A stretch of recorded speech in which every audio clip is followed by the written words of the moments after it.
Hey, and welcome to another edition of KnoxvilleDirtDigest.com. Mike Roberts broadcasting live from the National Sprint Car Hall of Fame Museum on Friday night of the World of Outlaws show. We have a special guest, a guy that picked up the win last week here at the 410 race, Gio Scelzi, coming up next on KnoxvilleDirtDigest.com. Tired of doing this? Get a can of this and spend more time doing this. Seafoam helps engines start easier, run smoother, and last longer. Seafoam. Seafoam! Help your engine run smoother and last longer with Seafoam motor treatment. Just pour it in. Seafoam works to clean your fuel system, clean your oil system, and stabilizes fuel up to 2 years. Make the proven choice. Seafoam motor treatment. Available everywhere automotive products are sold. A true outlaw travels far and wide, kicking up dirt wherever he roams, never backing down from a fight. June 20th to 26th, more than $500,000 will be up for grabs as the Huset 50 and the Agco Jackson Nationals combine to find out who's got what it takes to become a legend, make history, and win the showdown with one driver able to bring home $180,000. Get your tickets today at HusetSpeedway.com. Hey, and welcome back to KnoxvilleDirtDigest.com, and we are going to go ahead and start the show right now because the guy that is sitting across the table from me, Gio Scelzi, picked up the 410 feature win here last weekend. First of all, congratulations. Second of all, is that a monkey off your back? Because you led 2 features here already this year before that, and just bad luck. Yeah, it definitely feels like it. I mean, I feel like I've been with KCP for like years, but it's only been, I guess, a year this month probably. Yeah. And had been so close and run second and third and just had been pretty much everything but a win. And like you said, to lead that one show for 19 and however many laps and get past and then spin out racing for the lead, it just was like, God, I'm never going to win one of these races. And I think I started in the front row every time here. I caught the invert perfect. It's like, how much can you hand me a win and keep throwing it away? So right. Was definitely a monkey off the back. Was not your first win last week. I think it was win number 3, if I remember correctly. Yep. And, I mean, you've got things under control here. You know the track. You've been here enough times. But let's do a little thing. And I always call it the way back machine, but you're not that old, so we're not going to go that far back. But let's talk about how you got into dirt track racing. First of all, let's talk about where you were born and raised. Yep, Fresno, California. Born and raised there.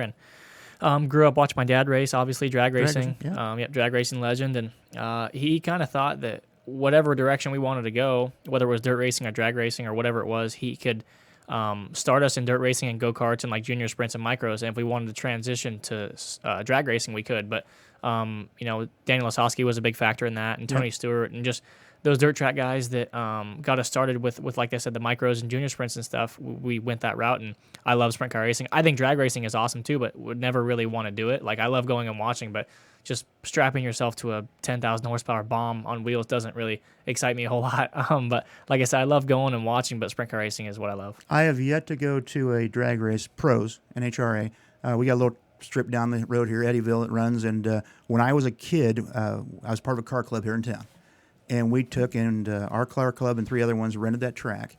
And I didn't have nothing to race it, so I had an old Chevrolet Impala, and another buddy of mine had an LTD. So while everybody else was souping their cars up and getting ready, we were the entertainment. We just raced each other. We made a circle track at Eddyville. That's awesome. Because we just keep going down, and back. But I got to respect your dad, though, because, again, it's a bomb. We've seen what happens on those things. I mean, it gets crazy. Yeah, it does. I mean, if you ever get the chance to go, you got to go to a top field drag race. I mean, it's unbelievable. I mean, watching on TV is cool, and I know a lot about it, obviously, so I can watch on TV, but it's hard to be involved in TV because they look like they're just going down the track, and you can't feel the horsepower and just the atmosphere with drag racing. I say the same thing about sprint cars. TV does not do us justice. Yes, it's cool, it's convenient. Dirt Vision does a great job, but it doesn't do it justice, especially when you can be down against the track itself like we can. Oh, for sure, 100%. You got into the dirt track racing, and again, you mentioned Dan Lasowski. I think the first time that we ever met might have been Chili Bowl, maybe? Could have been. And, I mean, you weren't, you were a young feller back then, but you still are. But did you know at that point, did you make your decision, this is the path I'm going to go? I'm not even going to think about drag racing? Drag racing was never an option. I never thought about actually driving in drag racing, but NASCAR obviously was a an option, and kind of did that last year with Toyota, and it honestly just made me love sprint car racing more. I think that how raw it is, and just living, an hour from here now with KCP Racing, there's nothing like sprint car racing, and especially, like I said, being close to Knoxville. And there's just something about racing 100 times a year and racing Thursday, Friday, Saturday, Sunday, raced on Mondays and Wednesdays, and just on nonstop racing is what I love about it. You've got yourself hooked up with a local team that's outlaw quality. Yep. For starters, and that's a huge step, as you know, and not that you've ever brought anything slow here in the other rides neither. I mean, obviously you picked up wins, but you've got a professional team going for you right now, and things are working out really well. But you mentioned the NASCAR thing last year, kind of dabbling in a little bit. A lot of speculators, the people behind the scenes, the fans, if you will, are like, oh man, COVID really messed his career up for that deal. That really, I mean, yeah, COVID played a factor in some of your races not happening last year, but you're a dirt track guy. Yeah, for sure. COVID obviously did change a little bit with the ARCA series and the ARCA series combining and the K&N series going away. And a lot of stuff changed that I really didn't understand because I wasn't involved in any of the NASCAR stuff. Right. And like I said, with K&N going away, which BMR was a K&N team, and transitioning to ARCA, and it just was a year of a lot of changes. And it's no one's fault. Don't feel like I got screwed out of anything or screwed out of time or whatever it was because of COVID. It just didn't work out. And I feel like I gave it a shot and did it for a year, and obviously still involved with Toyota with the 410 engine, and right. and still really close with a lot of people from Toyota. So nothing ended on bad terms or anything. It just didn't really pan out. The opportunities didn't present themselves when they needed to, and honestly, it took me. With COVID, normally they had a practice day before the races, and you got a couple hours of practice, and then it went to just you have 5-minute or a 30-minute practice session that's qualifying, and then you race. So it was the same for everybody. Like I said, I didn't get any less of a chance than anybody else, but if circumstances were different and maybe got more track time, I might have stayed with it. I just it took me a long time, which 6 months is a long time for me, or however long it was for me to get comfortable and really give good feedback. The year was pretty much over. Right. So, and then obviously KCP presented itself, and opportunities like that don't come along very often. And I feel like that's one of, if not the best team in sprint car racing, with people involved and equipment they have. So when something like that presents itself, you don't pass it up. Are you that type of guy? And I think I know where I'm going with this, but are you that type of guy that it only takes you 3 months or 6 months, you're like, nah, you know what? I can do something different. Yeah, I've been very fortunate in my short career to always get in race winning equipment with Roth Motorsports and Bernie, and race with Paul Silva for a little bit, and I was always obviously very successful right off the bat. Like I got in something that was fast, from micros to everything, 360s, 410s. It didn't take me long, and I'm a very impatient person. So when something does take me a long time and I don't feel like I'm progressing at it, I don't.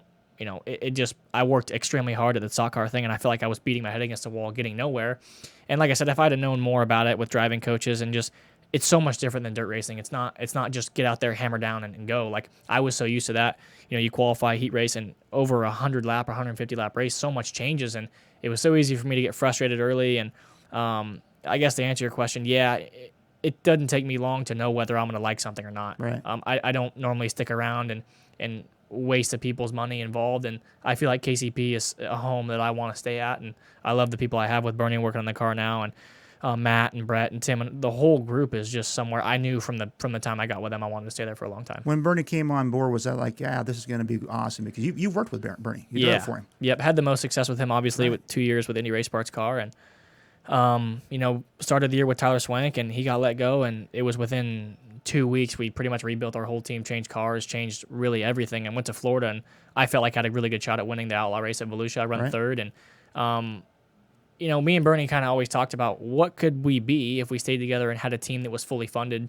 where he's a crew chief and I'm a driver, and now I think it's taken us a bit longer than we would have liked, which has only been 4 or 5 months, but I thought that's your patience again. Exactly, yeah, very impatient. And I think the guys on the team are see our progress and kind of see what me and Bernie can do with a an outlaw budget and how we can race. When you picked up your first win at Knoxville Raceway, what was going through your head? I mean, I did the interview with you. I mean, and it was a cool interview, but it just felt like you were almost like holding something back. I mean, did it sit in right away? No, definitely not. I mean, even like that was 2019, the year before when I won at Williams Grove, that didn't set in at all. Yeah. Like we'd run top 5 and stuff with the Outlaws, and like I said, they'd been fast right off the bat, just had never broken through to win. And it's like, wow, you won already. Like, man, that was quick. I was 16 and had raced the Outlaws for 8 months, however long it was till the National Open, and then the year after to win in May with the Outlaws at Charlotte, and to win the All-Star race, and kind of it's hard to sit back because you race so much with sprint car racing. Obviously, every weekend you're going. Like last weekend's already done. Like we're ready to go this weekend. So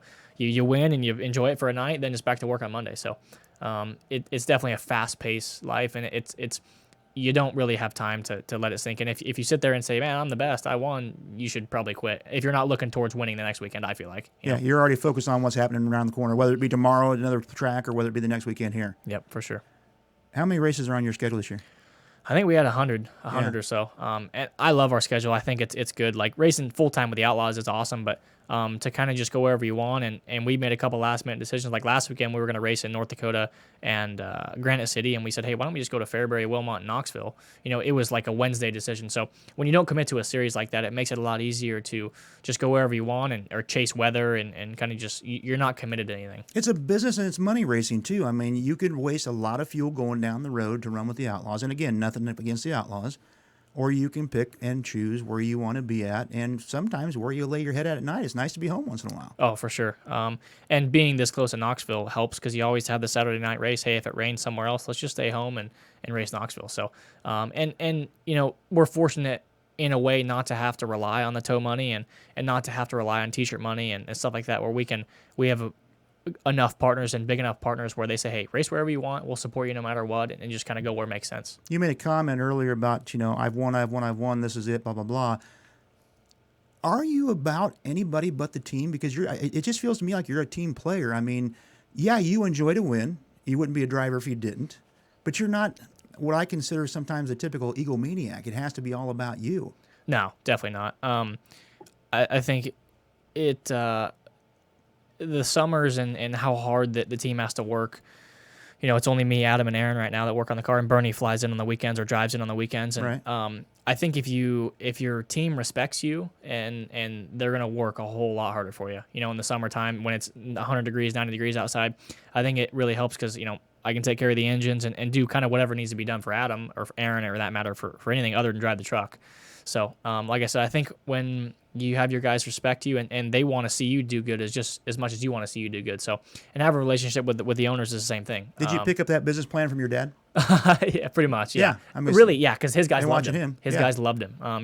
Whenever they win a race, he'd take everyone out to Ruth Chris or have a dinner and buy the whole team dinner. And those guys are eating McDonald's and Burger King all the time, and they get to have a filet dinner. They love the driver. Like I said, they're going to work that much harder for you to see you be successful. They're not just an employee that, hey, the driver flies in and, hey, he rolls in and brings his helmet back. They respect you a lot more. I would be remiss if I didn't bring up your brother.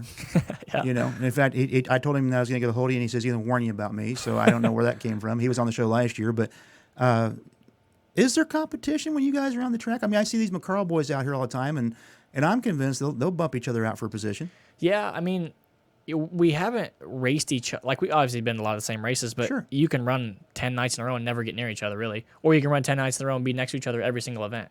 So I think there is competition. Obviously, we both want to win, but right. I think sometimes when I win, Dominic's more excited than I am that I won. So he's my biggest fan, and I'm the same way towards him. And now seems like he's finally broken through to have some success in California, and him and Jimmy are getting rolling. But yeah, for sure there is competition. But I feel like when you're racing with your brother, the more you try to give him more room or race him harder, you just try to race him like anybody else because you're going to end up letting someone else by you. Or you make mistakes. Exactly. You got to just treat like anybody else. Whether we're in team cars or different cars or whatever it is, you got to just treat like any other guy. You guys got a heavy schedule still because we're not even hardly even going to mid-season championship here in a couple of weeks. Yep. Obviously, the big goal is August. Mm-hmm. I mean, everybody aims for that night. Yep, 100%. I mean, it just starts with your prelim. You have to get through your prelim night and hopefully go and have a good night and put yourself in the show at a decent spot. And 50 laps is a long time. The track, I feel like this year has been, the 3 times I've been here, you've had 3 completely different racetracks. So, and obviously your nationals track is different than any other night because you only have D mains, C mains, B mains, A mains. You don't have a whole qualifying procedure the way the outlaw shows and local shows are. So, yeah, it's all about August. That's the one that pays $150,000, and that's the one that matters.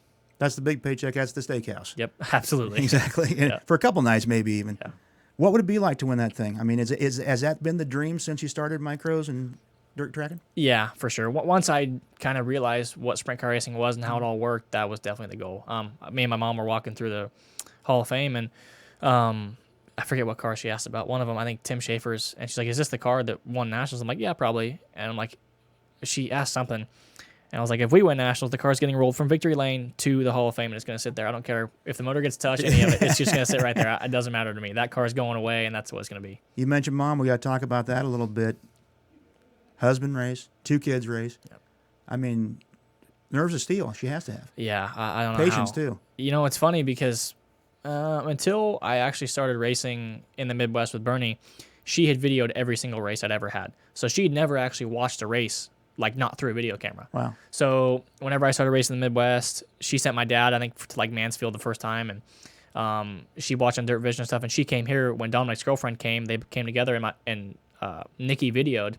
My mom was like blown away. She's like, I've never watched a race not through a video camera. It's like, you guys are going so much faster. And now, obviously, with COVID and flights and me racing in the Midwest all the time, she doesn't get to come to a lot of races. But she's here this weekend, which is awesome. I love having both my parents here and having them support me. And it's cool to be in a position where you have KCP Racing and, you know, obviously a semi in a beautiful shop and something you can be proud of to show your parents kind of how far you've come.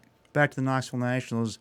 Do you guys test each time you're at Knoxville, try something new, or do you go with kind of what the notebook says? Man, it's funny you say that. Bernie does not keep notes.